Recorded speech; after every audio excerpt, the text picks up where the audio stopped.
Farmers are an aging generation, and there's not a lot of young guys coming up or young ladies coming up behind them to take over the farming practices. I mean, I'm a fourth generation agricultural producer, and you know, I got to be a fourth generation producer because the three generations before me took care of our land in such a way that they could pass it on to the next generation. And that's what we need to do. We need to steward our land. We can't just manage it on a year-to-year basis or from one political election to the next.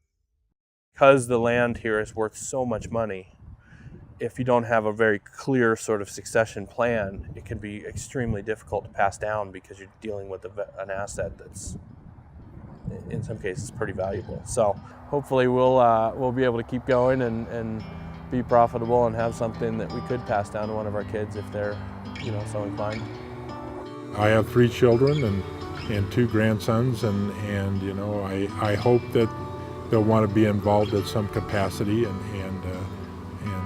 you know, continue a legacy. But you know, there's no guarantees of that. But you always hope. Yeah. You always hope.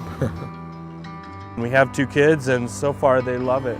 You know, they're 6 and 9, and so they just they think it's great. They would love to be farmers. So we'll see if they still think that when they're teenagers. But I hope so. My passion right now is to make sure that this all stays intact for my son Scott. Hopefully he can move into what we're doing and make it work for years to come.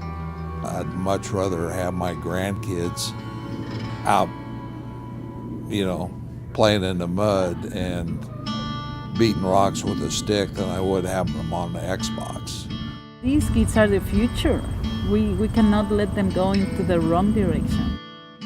Well, I mean, it's wonderful to be able to work together, really. I think that makes it work. You couldn't do it without each other.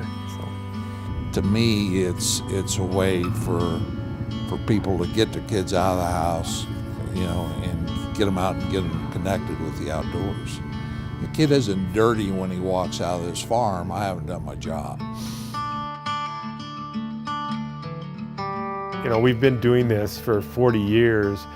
I could sell everything I had and walk away and be somewhat comfortable, you know, for years to come, but that's not what's really important.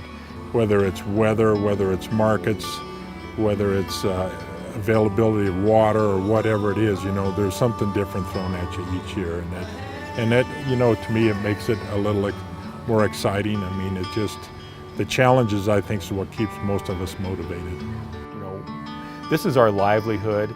This farm's going to stay, you know, in the family at least one more generation. I know that. You know, what happens after that, I'm not sure. But our long-term plans are not to build houses, is to keep doing what we've been doing for the last 100 years. Part of it, like how to manage an ecosystem, how to be the caretaker of creation per se, is what really motivates me, and is my passion in farming, is the challenge to do that, the responsibility to do that, and then the rewards when you do it right. It's pretty awesome.